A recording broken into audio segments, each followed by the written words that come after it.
to areas of fandom, and of course animation. He was very aware of animation around the world. Disney, Hanna-Barbera, all of them, and also Japanese animation. And so we had decided to have a gallery that would be an animation gallery, and it was one of the very first before there were other galleries like this. And that was down in the city of Orange, and we built that gallery from the timbers up. It was an existing building, but we just tore everything out and just created a gallery. And we had all sorts of beautiful artwork, and we'd put on animation shows. And so we would do these shows, and people really weren't very familiar with what animation was in those days. And they'd walk in and they'd sort of look at everything on the walls like, you know, a deer in the headlights. And they just didn't even understand what they were looking at. And so, you know, it was an educational process as well. So one day, one of the people that worked for Harmony Gold came down to the gallery because they had found out that, you know, we had all this animation artwork. And we had some of the cells from some of the shows that Frank Agrama had. And so they wanted to come down and get some artwork to use for promotional purposes. So they came down and met Carl, and they had a very lively conversation, and Carl showed him all this stuff, and he went back with all these cells. And he went back and he talked to Frank Agrama, and Frank said, "I want to meet this man." So he was invited to come up to Harmony Gold, and so he started talking with Frank about what Frank had in his arsenal of animation. And of course, Carl recognized quite a bit of what he had. And they started talking about Macross. And then he said, "What else do you have in your library?" And so he was busy looking at everything that Frank had, and he saw that Frank also had 2 other Tatsunoko shows. And so the wheels started turning in Carl's mind. And one thing led to another. And they decided to start with Macross, and then it just sort of evolved into this big show. And it was a really interesting evolution of how it all came about. There were many people involved, but Carl knew that, you know, he could do something with these animated shows and make something really interesting. And that's how it happened. Steve, how did you come into how did you first meet Carl, and how did you become involved with Macross or ROBOTECH? I had been doing, I've been working in the field doing I call them Japanese grunt films. They're just like karate movies. And you know, we just go in and we just hack each other to death, and at the end of the day we could hardly speak because we had no throat left. And we started to work over at Harmony Gold at Intersound, and this was really the first series that we got involved with, because it was like 1985. I think I started doing this in 1981, 82, something like that. And we really there weren't that many popular Japanese series that were available or that were released in America. It just wasn't, the anime industry didn't exist back then. And this was you know, Carl's concept was really the first important anime English series that we did, English dub. So I was just part of the crew that had been doing various voice projects at Intersound and other places, and then this came along, and it sort of changed everything. I mean, if you could point to a project that really sort of gave birth to the anime industry in America, this would be the project. This would be the first one. And it just took off from there. I mean, it gave most of us work for the next 40 years. So I have a lot to thank Carl for. Thank you. And we became good friends. And we became very good friends.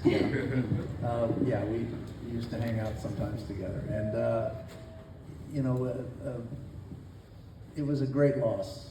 It really was. I mean, when you think about it, Carl had a lot of creative juice, and who knows where he would have gone after this. I mean, there was all, the world was open to him as far as anime and really the entertainment industry was concerned.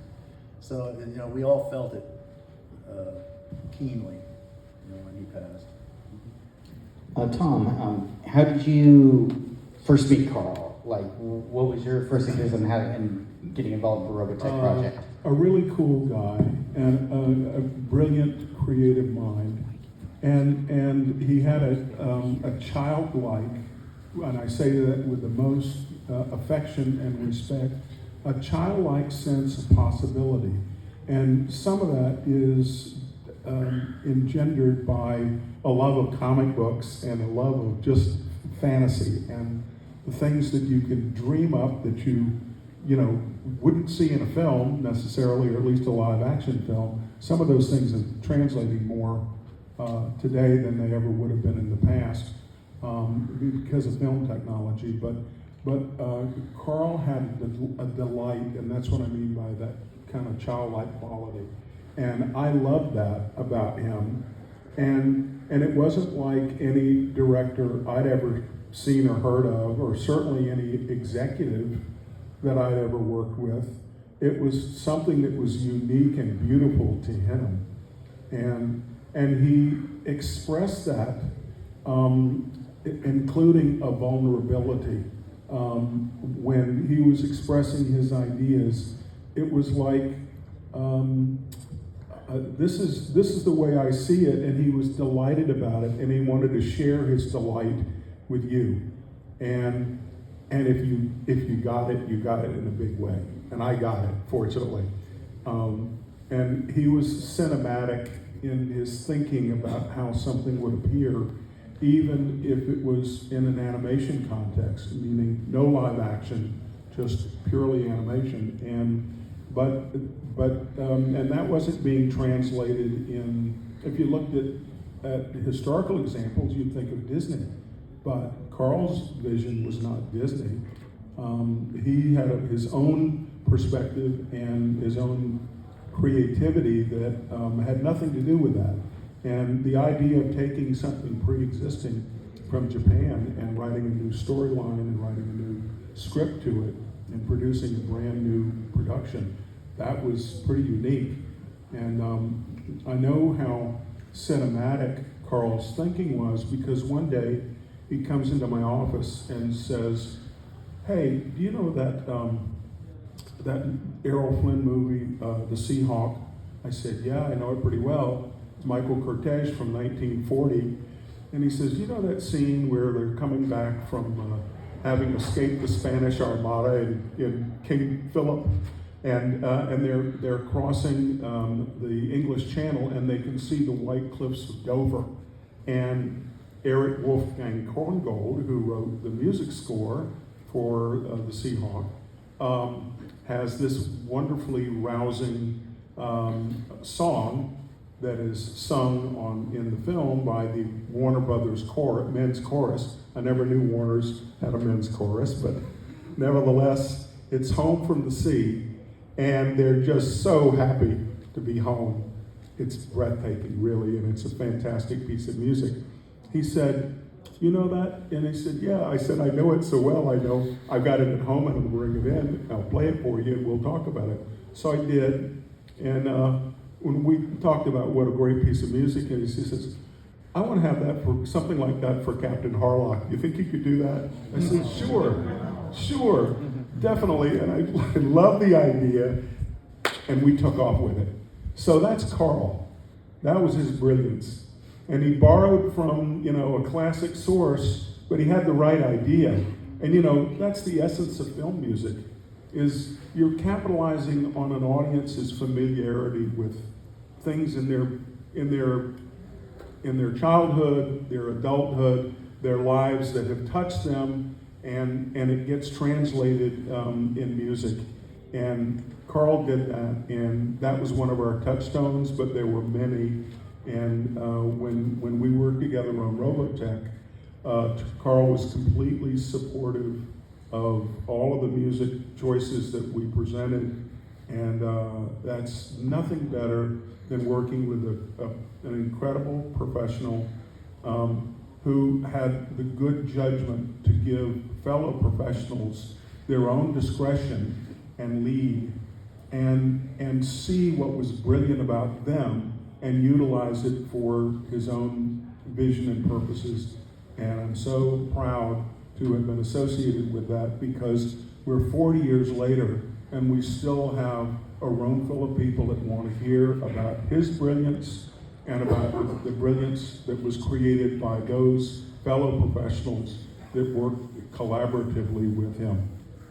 I mean, when you think about it, 40 years ago, most of the cartoons that we grew up watching were Bugs Bunny, Daffy Duck, Mickey Mouse, and all this. They didn't have the kind of plot lines that Robotech had, or that any of the Japanese anime had. I mean, when you look back and compare them, the stuff that we were watching when we were growing up was just bang bang, hit him on the head kind of stuff. That's basically what all those cartoons were about. But here you had characters that were fleshed out, and relationships and things that would appeal to a more mature audience.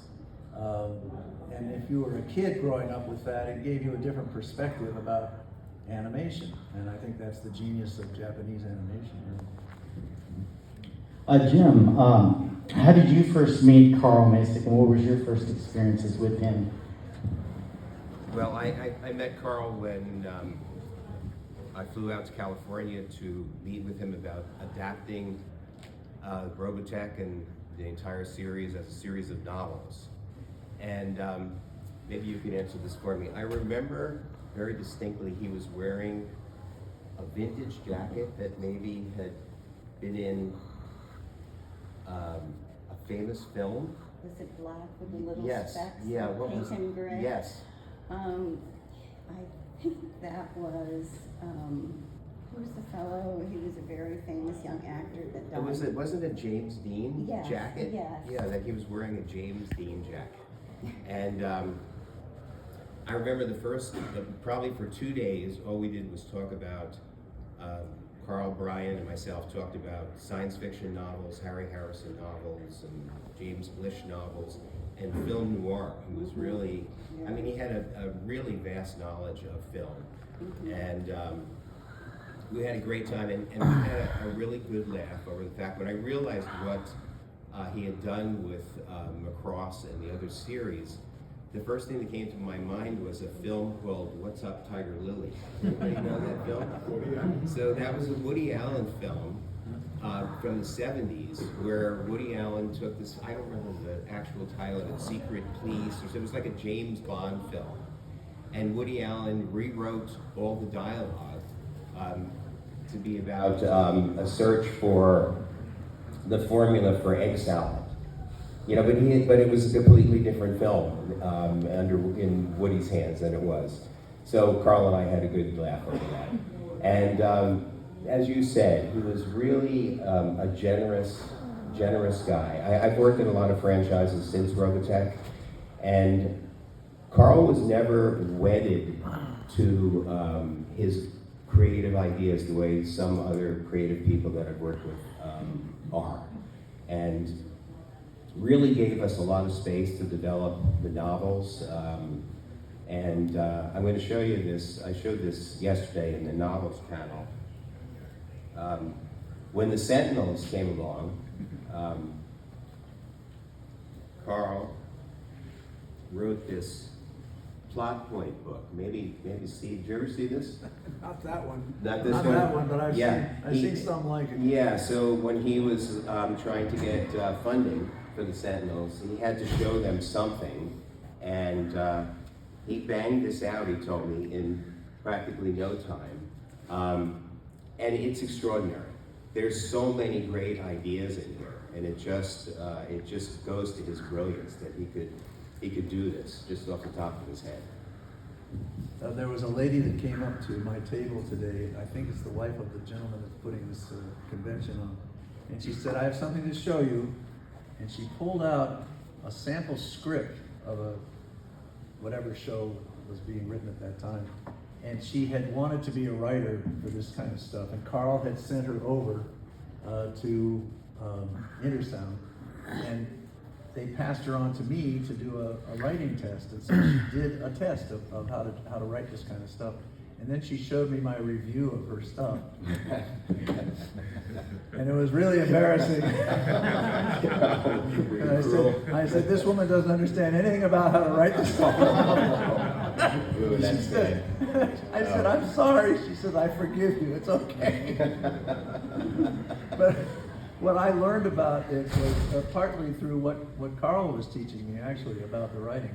I mean, the nuts and bolts of it we picked up. Bob Barron, who was the supervising writer and director on the show, had learned how to do this. I don't know where he learned it. I don't know how he learned it. It wasn't something that was out there that anyone could pick up. But Bob passed it on to several of us, and we kind of picked it up and ran with it. And it was interesting. Carl had wasn't wed to the original Japanese dialogue, or the translation of the dialogue. He let us play with it more. Nowadays, from what I've seen, they really want you to just do an English version of the Japanese translation. Yeah. And they want it to be as close as possible to what the Japanese had. Carl, because he was making a hybrid out of 3 different series, wasn't wed to the Japanese like that. So we had a lot more room to play around with the dialogue and even some of the plot points. As long as it worked with the visuals, we had a lot of room to play. Yeah, it's amazing because it seems so seamless now. Yeah. It's I don't know, I probably most of you have seen the original Lacrosse. It's a very, well, there's a lot of similarities, but it's a very different take on some of the subject matter. Yeah. And it only worked because Carl had this vision of how these 3 different series could meld together. Yeah. Now, Carl's had his familiarity with it, and in creating Robotech and that whirlwind, 1984-85, the broadcast of the original show. But it moved beyond that to Jim, you doing the novels, and even then, with the Sentinels, the troubled production that was ended up not being the 65 episode series that everyone had hoped for, but they continued on with doing in the novels, and the novels have really carried it on, but also the comics were a big part of the longevity of Robotech. And so, Bill, I'd like you to weigh in about when the first time you met Carl and your first experiences with it. I'm afraid I don't have any personal stories. I never met Carl face to face. But I can say a couple of things in general here. One thing I'm talking about how Carl was open to other people's ideas and concepts. In my first comic series, I pushed one character farther than I think anybody expected to, but I never got any resistance from Carl and how he thought about it. The fact the characterization of General Leonard and his fetishes and explanation of why he was so xenophobic, and the other couple of things was not only the obvious one that Carl introduced a lot of people of my generation to animation in general, but to a different type of storytelling that we weren't used to on TV. Continuing stories with characters that aren't guaranteed to survive, and that had a lot of impact on people. Svea, can you talk about how Streamline Pictures came about? Carl, what he did after Robotech and, you know, where he saw the industry going, because, I mean, clearly he was way ahead of his time of a lot of people. And so if you could tell, like, you know, what did Carl do after Robotech? Well, he decided that he wanted to have his own studio and that he wanted to choose projects that he thought were evergreen, that he thought would be something that would be lasting and really influential. And there was a lot of it out there that was very good, and he was good at picking projects that he wanted to work on. And so it was just a matter, he was very entrepreneurial, he always was. And so he decided he wanted to do this, and so we did it. And I was his art director, as I was at Harmony Gold, and we started this little business. It was rather small in the beginning, and it started out with just the three of us. It was Carl, myself, and Jerry Beck, and then later Fred Patton joined us. And so then it was the four of us. And I did all the graphics, and Carl procured the projects and produced. Jerry got many of our things into the theater. So we had theater presentations, which was unheard of again. And so it went from there. And then eventually we moved to Nebraska in Santa Monica, and we got quite a large space, and we had a number of people working with us.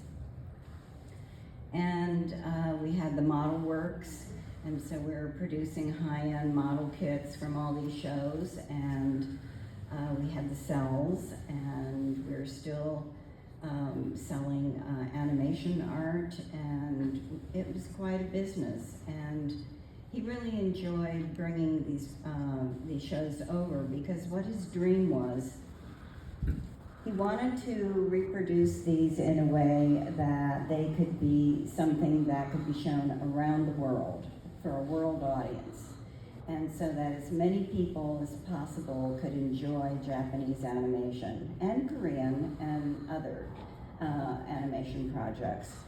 But what his final dream was is that he wanted it to be productions that were made from scratch, starting with maybe the writing in the United States, maybe the Japanese would animate. You know, it would be like an international project that, you know, he would find the best people to do the best part of each project. And that was his final goal, and that's what we were working towards. Steve, can you talk about any of the working experiences with Carl on the projects that he did at Streamline? You were involved in several of those, directing, writing. I cannot talk about them because I can't remember them. That's the problem, because it's all, you know, it's all so many years past. I can tell you that working with Carl was a joy. He was extremely creative and supportive of the work that the people were doing with him, for him. And did he, what was the show you were talking about that happened after ROBOTECH? We were just talking about before. A Streamline? I think so. What was the next thing? What was the next thing after ROBOTECH? Remember? What came after ROBOTECH? Which one? Harlock, Captain Harlock. Yeah. That, Oh, okay. yeah. I'm sorry. You mentioned it, and I said, "Oh yeah, that's right. We worked on it." Yeah. You know, There were so so many. I know. That I was showing somebody. They came up to my booth earlier, and they said, "What shows have you worked on?" And I pulled out this. I've got like an 8-page resume, single spaced. I went, "I'm sorry. Just give me a name, and I'll look it up." And I still won't remember it. Yeah, because it's all fuzzy now, because it's been so many years, you know. My wife remembers more stuff than I do on all this. I just remember that the experience of working with Carl was very fulfilling, because he was very supportive of the writers and the directors and the actors that worked with him. And I didn't find that to be true across the board in the industry. Sometimes you work for companies that just don't care. Just spit it out, get it done, bing, bing, bing. Carl had a different approach to it. He wanted it to be good, and because it was something different than the 3 shows that we put together on ROBOTECH, he had a lot of input on where this stuff needed to go.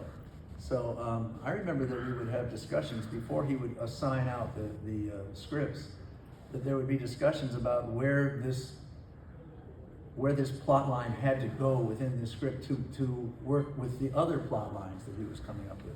Because it wasn't all following the Japanese, because he was creating a new baby out of all these disparate elements. So he had a lot of input on everything that we did.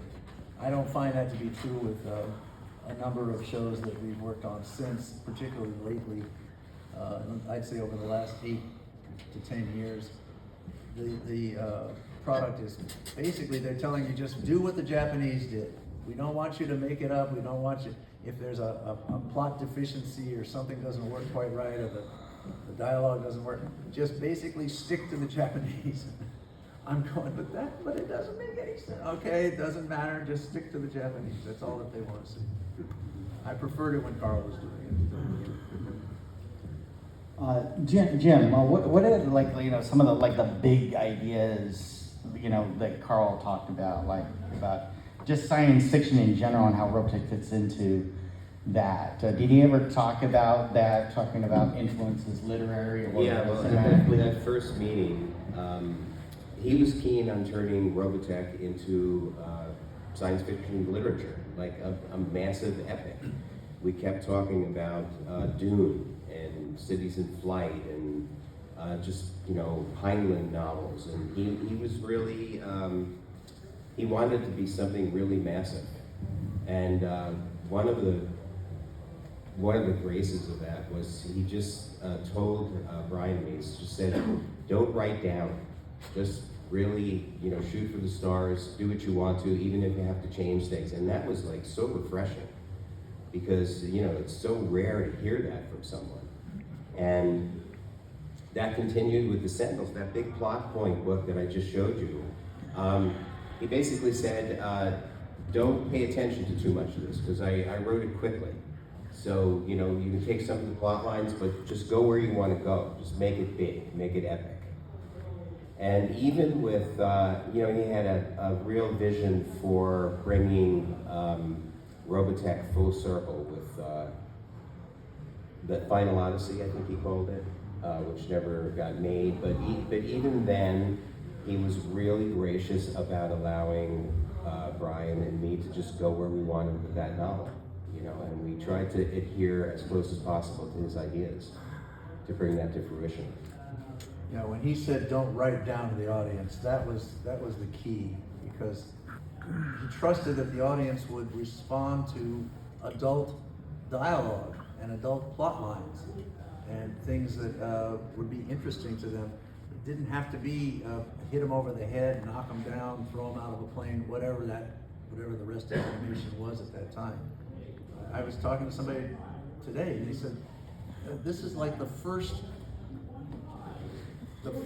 cartoon series that was produced in America that had an adult plot line that mirrored something you'd see on television or in the film industry. Right. Because everything else was still Bugs Bunny and the Roadrunner and all that, and this kind of changed the arc of that now there's lots of shows that get pulled in because it's interesting to work on. And it was interesting because it was really appointment television early on. I mean, you had to be there for the episodes. I mean, how rare was that you would seek out those episodes. You wanted to see the full series. Any questions from the audience about Carl, or any memories of Carl? Any personal experiences?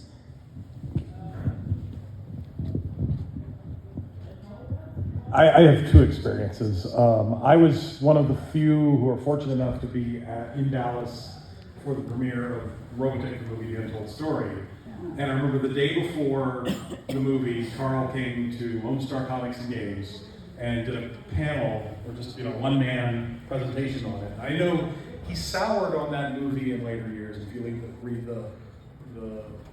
his quotes about that movie later on, they're not as flattering. But I remember very clearly that while promoting the movie and the day before its premiere, he was extremely proud and he was just gushing about all of his ideas and about where they're going to go forward with Robotech. This was before any information about the Sentinels came out. And I just remember that enthusiasm. That actually, as someone fairly prominent in fandom, some of my conversations with Carl were what propelled me into that. And so you're talking about Carl's boundless enthusiasm. Really showed that moment. And then the other memory was at RoboCon 10, everyone was asking Carl all these questions about Robotech and the creation of Robotech, and I stood up and I asked him about Captain Harlock. And he lit up like a Christmas tree because he was so proud of that interweaving of these two so similar stories, the Matsumoto stories, but trying to squeeze them into one narrative. And he was just extremely proud of that. It was really fun to watch him just go off on this tangent about this other show that I don't think too many people think about anymore. So. Yeah, his enthusiasm was infectious. Yep. He could get people very excited because he was so excited. So an observation I wanted to make, I was 10 years old when I discovered Robotech, and I actually felt condescended to by the other cartoons you talk about. But I was so impacted by what he did that I actually, and was so wanting more, anything to do with Robotech, that I would seek out voice actors who I recognized. I remember, Steve, you were, I think, a Wild Wolf in Mapletown, and a couple of other alums were there. And then when I saw Vampire Hunter D, and I saw Kira, and anything with Streamline, I was just fiending for it. And, for me, so when I see someone like, say, the Kevin Feige at Marvel, I feel like, in a lot of ways, the original Kevin Feige was here. And to have so much of an impact, and to open the gates of they called it Japanimation back then, to America, and then have such an influence on all this talent is just legendary. So I'm brimming and shaking with passion and appreciation and gratefulness to be even in this room. So I just had to make sure I expressed that. But what an amazing movement, musically, vocally, visually, was established by what you guys did. So just thank you from a Thank you. fan. No, thank you for appreciating it. Because Mapletown actually was one of my favorite cartoons that I ever did. I played a character called Wild Wolf, and it was just like Bugs Bunny all over again. Everything he did, he'd get whacked and destroyed and thrown out of an airplane and who knows what. But that was what I grew up with, and so I really had a great time with it. But that wasn't the kind of cartoons that we were trying to write and create, But it was Wild Wolf. And there was another cartoon I did later called Is No Good, and I was the character Is No Good, and he was like a chief advisor to the Sultan, and he was always plotting to overthrow the Sultan. And of course, none of it ever worked out. And Is No Good and his cohort Adu Laugh a Lot. Those were the two characters. I had such fun with those series.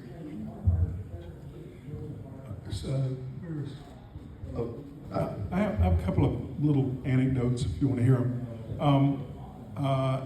One night, Carl and Svea invited my wife and I over to dinner in West Hollywood. You remember that? And after dinner we're talking, and Carl says, "Listen, I wanted to talk to you about an idea." He said, and speaking of what might have happened, if Carl were here, some of the things that he did after Robotech, because he wasn't limited in any way to Robotech or anything connected with them.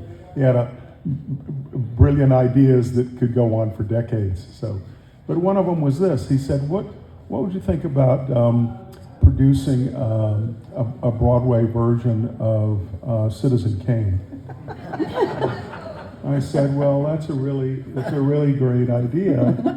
And I said, "I'm sure the rights are a complicated issue," but I said, let's continue to talk about it. Okay, Full stop. So 3 years later, I consulted in the record and music publishing industries, and I started representing the estate of Fred Astaire in 1990 for intellectual property, and I continue to this day to do that. But I got a call from someone saying, would you be interested in representing the estate of Orson Welles for Welles intellectual property? And I said, sure. So I represented Orson Welles' estate for 20 years, and part of his estate, of course, was Citizen Kane. So, Carl and I got together for lunch, and I said, Carl, don't you think it's ironic that we should have had that conversation all those years ago?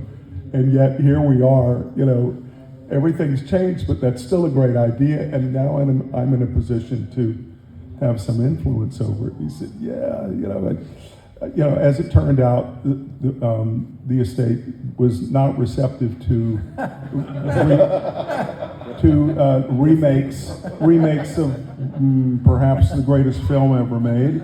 But nevertheless, our positions then versus 5 or 10 years later was quite ironic. And in terms of other things that Carl was involved in, not being limited to Robotech or Captain Harlock or any other projects that might have generated during that period.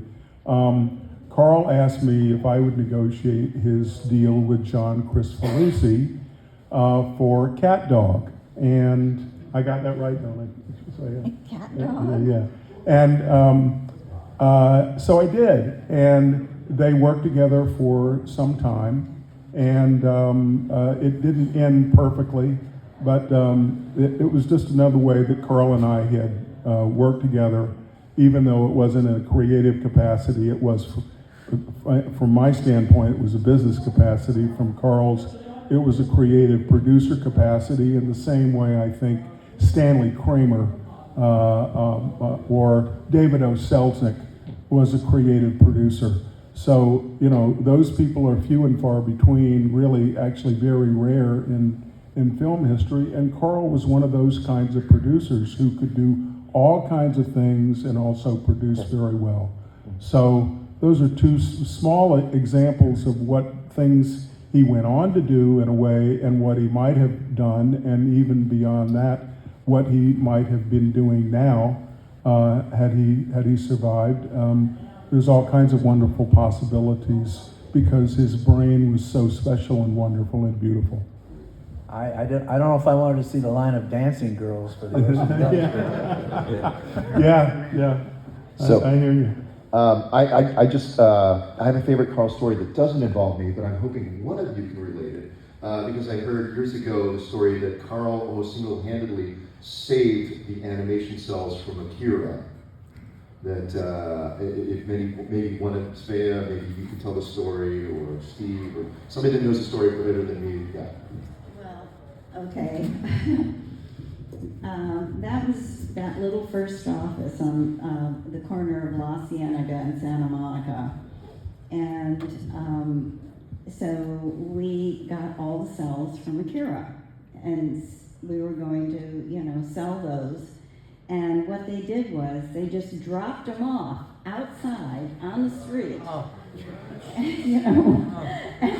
So they were just in these pallets all over the sidewalk and on the street and everything. And so we all went down there and started carrying all that stuff up, and that's, I guess, what you're referring to.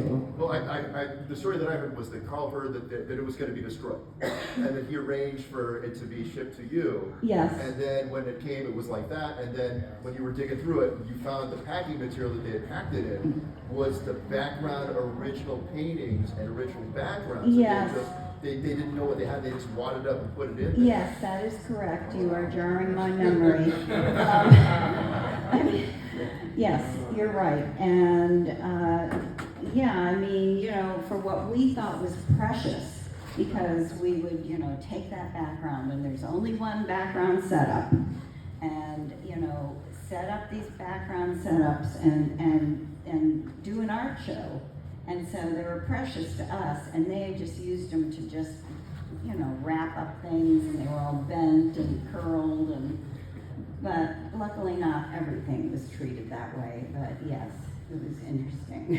What happened to all the cells? I mean, did they all get sold, or are they in storage, or what happened? You don't know. You know, that's not the first time. There's a history. There's like, It's a Wonderful Life entered the public domain through negligence.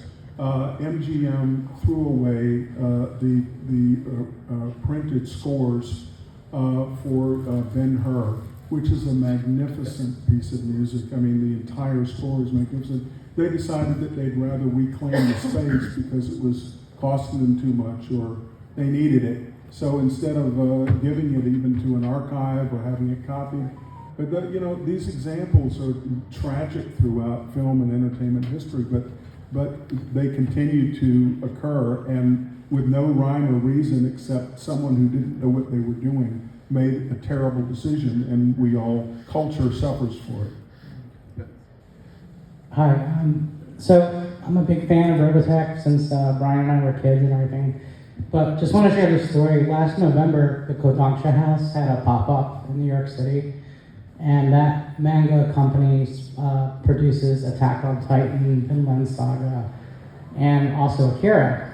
And they had this, like, it looked like a AA Alcoholics Anonymous book group meeting. And there was all these young 20-year-olds who were so inspired by Akira and what it did.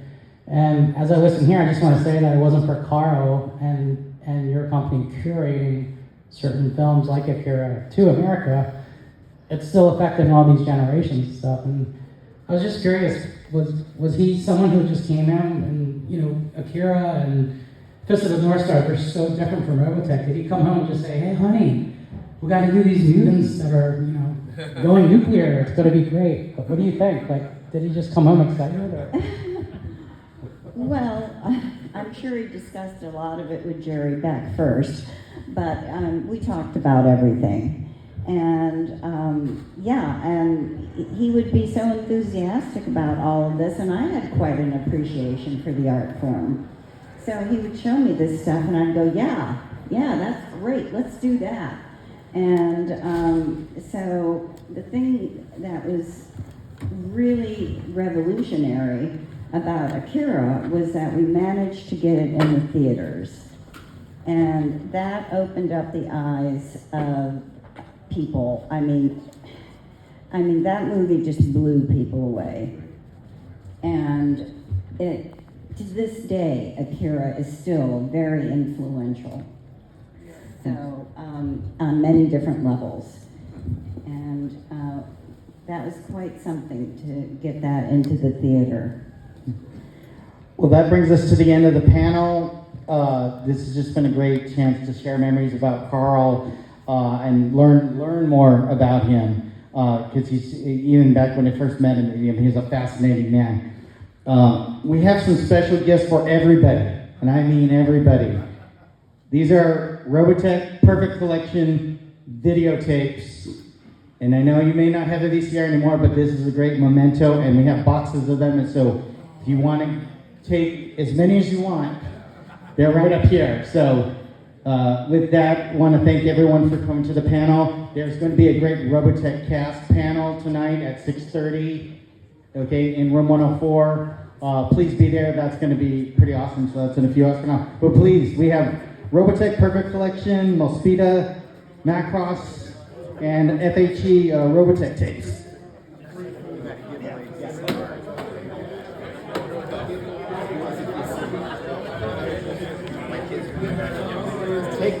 Take